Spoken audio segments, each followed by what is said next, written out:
आज के इस कार्यकर्ता संवाद में पधारे हुए हमारे राजस्थान के प्रभारी श्रद्धेय रंधावा साहब, प्रदेश कांग्रेस के अध्यक्ष सीकर के लाडले बेटे आदरणीय प्रकाश जी, राजस्थान विधानसभा में नेता प्रतिपक्ष आदरणीय जूली जी, सम्मानित मंच और मेरे ऊर्जावान कार्यकर्ता, आज जिस मकसद से हम यहाँ पे इकट्ठे हुए हैं, मैं सबसे पहले तो एक निवेदन आप लोगों से जो मेरे सामने बैठे मेरे कार्यकर्ता हैं उनसे करना चाहूंगा। हमको अपने आप से पूछना होगा कि हम किस विचारधारा के लोग हैं। हम उस विचारधारा के लोग हैं जिन्होंने अपनी जान की परवाह नहीं की। श्रद्धेय इंदिरा जी को इस बात का पता था कि कुछ लोग उन्हें हलाक करना चाहते हैं। अपने अंतिम भाषण में उन्होंने एक बात कही कि मेरी भले जान चली जाए लेकिन मैं अपने इस मुल्क में रोजगार होना चाहती हूँ, मेरे खून का एक कतरा मेरे मुल्क के काम आए। राजीव जी को इस बात का पता था कि कुछ ताकतें उन्हें हलाक करना चाहती हैं, बावजूद इसके उन्होंने इस मुल्क पे विचार होना जो है कबूल किया, लेकिन इस देश को बचने नहीं दिया। आज आपने देखा होगा कल पार्लियामेंट में जिस तरह से भाजपा सरकार के सर्वे सर्वा क्या, बल्कि आज तो उनको हम जो है साक्षात परमपिता परमेश्वर की उपाधि में ही मानते हैं। मोदी जी अपने 90 मिनट के भाषण में 60 मिनट उन्होंने गांधी परिवार को कोसने में लगाया। क्या हम सब बर्दाश्त करेंगे इस बात को? न केवल गांधी परिवार को कोसने में, जिस तरह से संवैधानिक संस्थाएं हैं, चाहे पार्लियामेंट हो,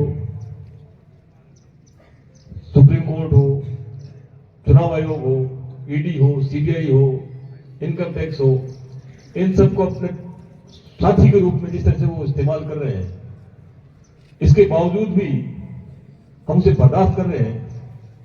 क्या हमारी रगों का खून सूख गया? क्या इंदिरा जी ने इसलिए शहादत दी थी कि आने वाले मुल्क में इस देश का नौजवान उस गुलामी को बर्दाश्त करे? क्या राजीव जी ने इसलिए शहादत दी थी उसके शरीर के एक एक टुकड़े को जो है सहेज करके राहुल और प्रियंका ने एक जगह इकट्ठा किया? उसकी शहादत का हम यह परिणाम देंगे कि पार्लियामेंट में एक व्यक्ति 90 मिनट तक सिर्फ गांधी परिवार को ही कोसता रहे, उनके परिवारवाद को लेकर के चर्चा करे। दोस्तों, हमें सब कुछ भूलना होगा। हमें सिर्फ एक बात याद रखनी होगी कि मुल्क जिसको बनाया हमारे उन आजादी के परवानों ने, जिनके शहादत का अपना इतिहास है, उस शहादत को ध्यान में रख करके ये संकल्प करना होगा, कौन चेहरा होगा इस पे मत जाइए। चेहरा होगा खड़गे साहब का, चेहरा होगा सोनिया जी का, चेहरा होगा राहुल जी का, हाथ का निशान होगा, काला होगा, पीला होगा, गोरा होगा, छोटा होगा, मोटा होगा, बड़ा होगा, इस पे मत जाइए। आप देखिए इंदिरा जी की उस शहादत को, आप याद करिए राजीव जी के उस हादसे को, और याद करिए आज हमारा ये नौजवान गलियों में छाट रहा है। किस लिए? हमको नफरत मिटानी है। उस व्यक्ति की आत्मा से नफरत मिटानी है जिसका पूरा ऊपर से लेकर नख से सिख तक सिर्फ नफरत भरी हुई है। एक स्टेट्समैन की तरह से भाषण देना चाहिए था प्राइम मिनिस्टर को।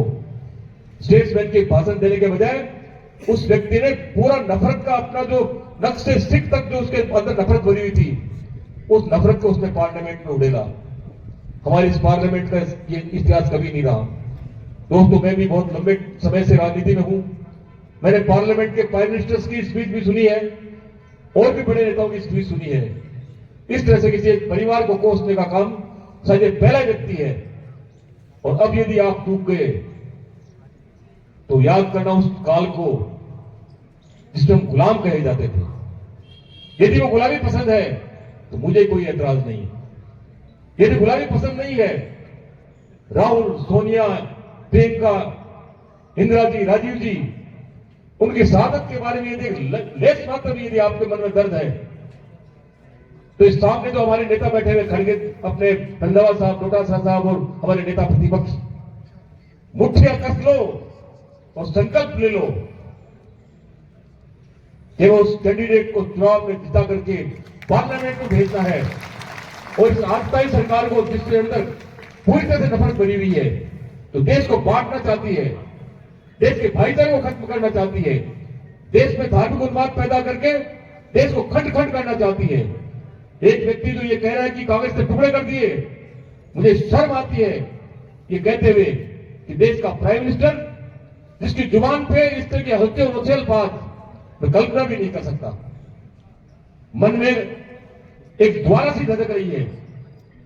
मैं उम्मीद कर सकता हूं कि मेरे सामने बैठे मेरे आप जो ऊर्जावान साथी है, उनसे उम्मीद कर सकता हूं आपके अंदर का जो जज्बा है, जो ऊर्जा है, सहेज के रखो उस दिन के लिए कि पार्लियामेंट का वोट जिस दिन डालने जाओ, आपकी आंखों के सामने इंदिरा जी का लहुलवान 100 होना चाहिए, आपकी आंखों के सामने राजीव जी का 100 होना चाहिए, आपकी आंखों के सामने हिंदुस्तान की उस महान नेत्री का, हमारे सोनिया जी का अक्स होना चाहिए।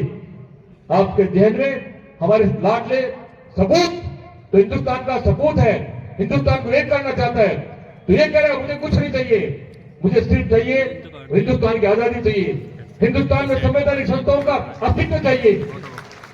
उस राहुल का अक्स ध्यान में रखना, प्रियंका का चेहरा ध्यान में रखना, और कांग्रेस का ये निशान जो हमें इस बात की आजादी देता है कि हिंदुस्तान में कौन किस तरह की भाषा बोलेगा, कौन क्या पहनेगा, कौन क्या खाएगा, कौन क्या बोलेगा,